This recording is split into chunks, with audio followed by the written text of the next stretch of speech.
Gue mau cerita, tapi tolong, jangan anggap ini cuma omong kosong ya. Ini kejadian nyata, dan sampai sekarang, gue masih suka merinding tiap kali inget malam itu. Waktu itu, gue lagi perjalanan pulang dari rumah temen gue di desa sebelah, namanya Fajar. Kita abis nongkrong sampai jam 12:30 pagi, karena kebanyakan cerita horor sambil ngopi. Bego emang, udah tahu rumah gue harus lewat jembatan tua di pinggir kebun bambu, yang katanya angker, malah nongkrong sampai tengah malam. Waktu motor gue nyampe ujung jembatan, suasana langsung berubah. Anginnya dingin banget, padahal itu malam gak hujan dan sebelumnya biasa aja. Di atas jembatan itu, ada kabut tipis. Entah kenapa, tangan gue otomatis narik gas pelan. Motor gue kayak berat. Kayak ada yang nahan di belakang. Gue sempet nengok ke kaca spion, dan, anjir, sumpah demi apapun, gue lihat sesuatu berdiri di tengah jembatan. Bukan manusia. Tinggi, putih, bungkusannya kayak kain kafan. Mukanya ketutup, cuma kelihatan dua lubang mata item banget kayak bolong. Dia nggak gerak, cuma diam. Tapi gue ngerasa dia ngeliatin gue langsung ke dalam kepala. Gue refleks injek rem, motor hampir oleng. Tangan gue gemeter. Jantung deg-degan gak karuan. Tapi gue tahu satu hal, jangan berhenti. Jangan lihat mata pocong. Jangan tunjukin takut. Gue tarik gas sekenceng-kencengnya. Tapi anehnya, suara motor malah tiba-tiba hilang. Sunyi. Yang kedengeran cuma bunyi desisan, kayak nafas berat dari samping kuping gue. Waktu gue lihat ke spion lagi, itu pocong sekarang udah di belakang gue. Dia ngikutin. Bukan lompat, tapi melayang. Gue gas motor sekenceng-kencengnya. Tangan gemeter, jari udah kerasa kaku di stang. Tapi yang paling bikin gue merinding bukan karena dinginnya angin malam, tapi karena bisikan itu. Pulang, pulang, jangan lihat aku. Suara serak, pelan, tapi jelas banget di telinga. Gue sampai noleh ke kanan, refleks banget karena suara itu kedengeran kayak dari samping helm gue.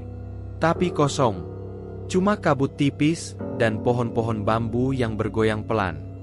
Gue makin panik. Jembatan itu rasanya kayak nggak habis-habis.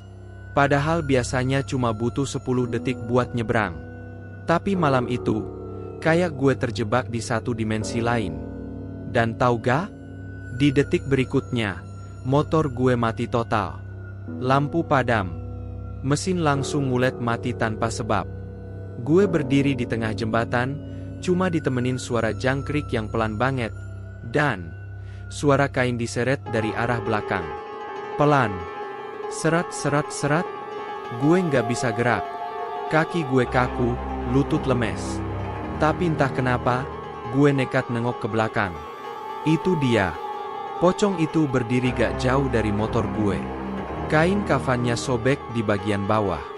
Ada darah kering yang nempel di bagian dada. Kepalanya miring kayak nanya, "Kamu ngapain di sini?" Dan sialnya, pocong itu buka mulut.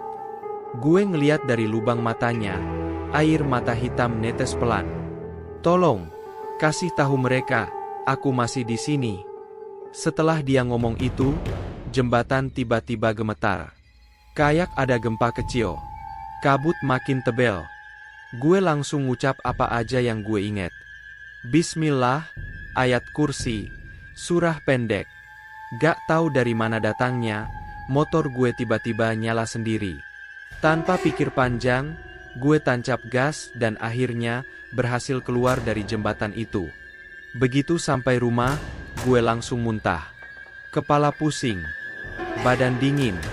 Tapi yang paling bikin gue kepikiran, gue ngerti sekarang kenapa warga sekitar selalu bilang, kalau udah jam 12 malam, jangan pernah lewat jembatan itu.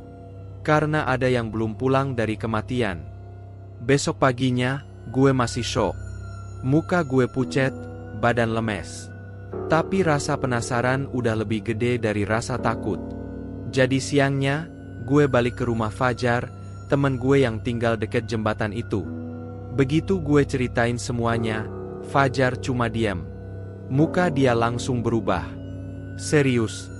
Gak ada tawa atau lo halu? Lo lihat pocong yang matanya ngeluarin air hitam? Tanya dia, pelan. Gue angguk.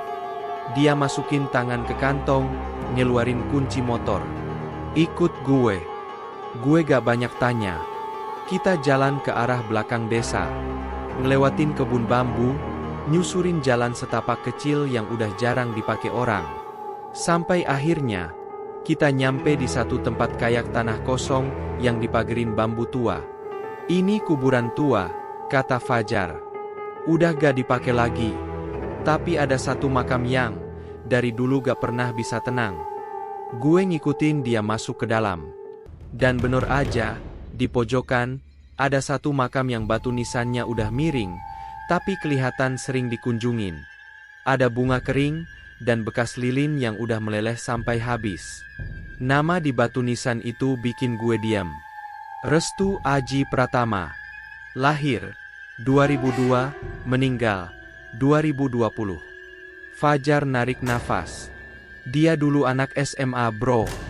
Jembatan itu dulunya tempat tongkrongan anak muda. Malam-malam mereka balap motor. Restu jatuh. Kepalanya kebentur besi jembatan. Mati di tempat. Gue merinding. Tapi yang bikin serem, lanjut Fajar, jenazahnya baru ketemu 3 hari kemudian. Itu pun dalam posisi terbungkus kain spray kayak kafan dan dikunci pakai paku. Nggak ada yang ngaku siapa yang bungkus. Polisi bilang mungkin kecelakaan biasa. Tapi warga percaya, arwahnya gak pernah bener-bener tenang. Gue langsung nyambungin semua kejadian semalam. Pocong itu, Restu. Dan kata-kata terakhirnya, kasih tahu mereka, aku masih di sini. Mungkin dia minta dibebasin dari sesuatu. Tapi dari apa? Waktu kita mau jalan pulang, gue sempet nengok lagi ke makamnya. Dan lo tahu apa yang gue lihat? Ada bekas jejak tanah basah dari dalam makam.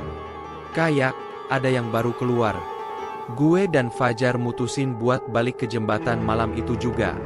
Pas malam Jumat, pas banget katanya waktu dimana pintu antara dunia lagi tipis-tipisnya. Kami bawa bunga 7 rupa, air doa, dan sebatang paku berkarat yang ditemukan di makam Restu.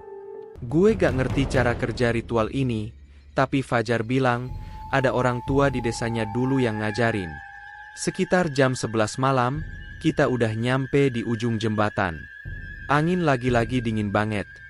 Langit mendung, tapi gak hujan. Di bawah jembatan, ada semacam cerukan tanah dekat semak-semak. Itu tempat jasad Restu dulu ditemukan. Fajar mulai taburin bunga dan nyiram air doa. Sambil baca-baca, dia nyuruh gue buka kain putih yang dia bawa, semacam replika kafan. Di tengahnya, ada bekas sobekan kecil dan bercak darah yang udah kering. Ini bukan sembarang kafan, kata Fajar.